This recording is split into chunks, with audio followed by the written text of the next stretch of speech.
Everybody, I'm going to be showing you how to build your slideshow for our digital media class. So in order to do that, the first thing you need to do in Adobe Premiere is go ahead and create a new project.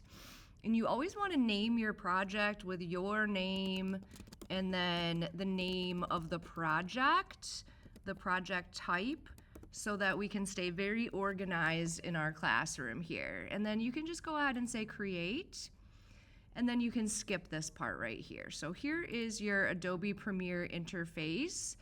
And in order to build a slideshow, the first thing we need to do is get some pictures into our project window. So once you've gone ahead and airdropped your pictures to your folder on the desktop or saved them from the internet, then you can go ahead and open your Finder, go to the folder that has your pictures in it, and you can either import the entire folder or you can select all of the pictures. I'm just going to grab the entire folder and I'm going to drag and drop it right down into my project window. And then I can double click and see that all of my pictures are here. For this time only, you're going to need to create a sequence to put your pictures on, because if I just took a picture and put it right over here, it would format the sequence in kind of a weird way. It would format it to the size of that picture. So instead, we're going to go down under the project window here and we're going to push this new item, click sequence, make sure we're set to 1080p 29.97 frames per second. We can go ahead and title this and then say okay. Once you've done that, you'll see that your timeline now has content on it and you have a sequence here in your project window. So you can preview your picture by double clicking it or dragging it straight up into the source monitor. Since we're working with pictures, we want to leave them all at 5 seconds. So we're just going to grab the picture, drag it down to the timeline and line it up onto video track 1. And then I'm going to zoom in with this little button here at the bottom of the timeline so I can see the picture a little bit better. Now I noticed when it came over, it doesn't fit the frame nicely. Don't worry, we're going to fix that. The next thing you're going to do is just go ahead and continue to get all of your pictures onto your timeline from your project window, and you're just lining them up on your timeline in a sequence, one right after the other. All right, once you've done that, you can go ahead and select all of the clips by clicking and dragging, and then you can right click anywhere in those selected clips, and we're going to select fit to frame. So once I've done that, you can see that the pictures pop down to their normal size and they're not cut off or too zoomed in anymore. So all the pictures are ready to go. Next thing we want to do is actually move the pictures while they're all selected over in the timeline a little bit to the right. So I'm going to move them over to the right. I'm going to open up my graphics template, choose basic title, and drag and drop that in the very beginning of my slideshow. Now I have a little space here so I can just right click and say ripple delete. And then I want to add an ending credit. So I'm going to put that at the end of my slideshow.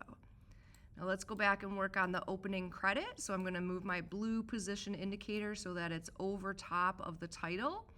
I'm going to go into my tool palette and I'm going to get my type tool. And I'm going to go ahead and say my slideshow. You can think of a more creative name if you'd like.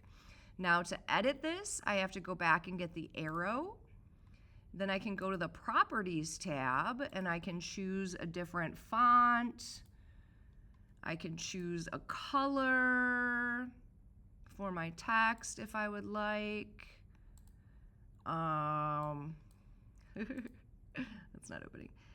I can add a drop shadow, I can change the font size. So anything that I would want to do to my text, I can do here. I'm not sure why it's not letting me change the fill, but that's okay. So that looks good. Then we're going to go to the ending credit. And in our ending credit, we're gonna get the T to type again. You always wanna give credit to who did what in the video. So I'm gonna say slideshow by Miss Smith. And then you also wanna give credit to your music because you didn't create that. So we're gonna say whoever created our music. Then we're gonna go back up to the arrow. Again, the properties tab. We can change the font and the text size and all of that there as well. So now that we've got our pictures in order and we've got our beginning and our ending credit, we're gonna go ahead and add our music. Again, once you've downloaded a song, you can open up your Finder, you can go to your downloads, wherever your song is, and then I'm gonna use the senior class song here, and I'm gonna grab the song by the little audio waveform, and I'm gonna drag and drop it onto audio track 1. Oops, it's not quite letting me do it. Another thing I can do is drag and drop from over here. I'm wondering why it's not letting me do that. Let me pick a different song.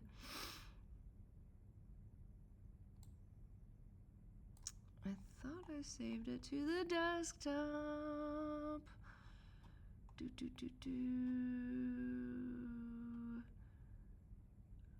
Let's do this one. Okay, so there's our song, and what we'll notice is that it goes way longer than the video. So we want to grab the edge and we want to drag it backwards so that it lines up with our ending credit. And then we're still going. Okay, so I'm gonna end the song with the ending credit, and then I'm gonna right click on the very edge and I'm gonna apply a default transition so that the song fades out nicely. Next thing we're gonna do is add a zoom effect onto our picture. So you can use the up and down arrow keys to make sure you're at the beginning of your first picture. You're gonna go ahead and double click it. Up here on the top left, you're gonna open up Effect Controls. You're gonna turn on the keyframe or the stopwatch for position and scale. Don't make any changes. Then in the timeline, you're gonna move to the end of the picture, as close as you can get to the end. And now you're gonna actually adjust the scale by clicking and dragging.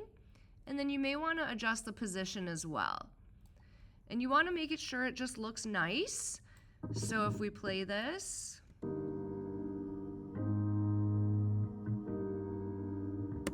let me show you that one more time. So we're gonna go to the beginning of our next picture. We're gonna double click it. We're gonna go to Effect Controls, turn on Position and Scale, move to the end of the picture, as close as you can get to the end, adjust the scale. Now when I do this, it's cutting off the head, so I have to adjust the position as well to make sure it looks good.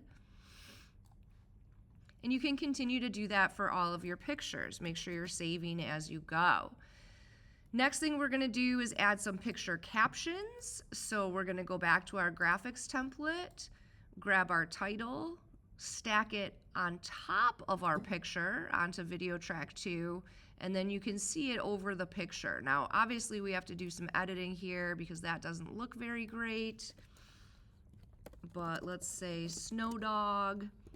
Then I have to go back to my arrow. I can move the text. I can go into my properties. I can make it bigger. I can change the font, give it a drop shadow, and then I should be able to move the position of the text. I'm not sure why it's not letting me do that. But usually we can move the position right here. So that's a nice picture caption. It doesn't cover the face of anything. It looks really good. So we're gonna do that 2 more times. Then we're going to go down here in our project window to our Effects tab. We're going to open up Video Transitions, and these are all different types of transitions you can use. So you would grab one and drag and drop it in between two pictures. And as you're adding your transitions, you can drag and drop them. You can see what they look like. And then if you don't like them, you can undo with Command Z. Don't forget to save as you go. When it's time to export, you're going to hit the export button at the top left. Make sure that it's named with your name and the project name, and that it's going to the public folder. And then you can go ahead and hit the export button. It should take a few seconds here to export. And then once it's done, your very last step is to go to the public folder and make sure it's there. So you definitely want to make sure that you have exported to the public folder and that your video is there. Hopefully this helps you. If you have any questions, let me know. All right, I can't wait to see your slideshows.